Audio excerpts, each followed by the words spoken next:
Hello, and welcome to this new video about Python server deployment using Nginx and Gunicorn. Let's first learn about Nginx and Gunicorn and their roles in deployment.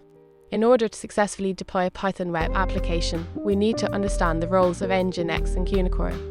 Nginx is a web server that acts as a reverse proxy, load balancer, and HTTP cache. Gunicorn, on the other hand, is a Python web server gateway interface WSGI HTTP server. Gunicorn allows our application to communicate with the outside world in a production environment. Now let's dive into the actual server deployment process using Nginx and Gunicorn. Step 1. Install Gunicorn and Nginx using pip and your system's package manager respectively. Step 2. Create a Gunicorn configuration file inside your project folder. Let's call it Gunicorn conf.py. Add the following content to the file. Step 3. Test your Gunicorn setup by running the following command. Replace myapp and myapp.wsgi with the names of your app and WSGI module respectively. Step 4. Create an Nginx configuration file.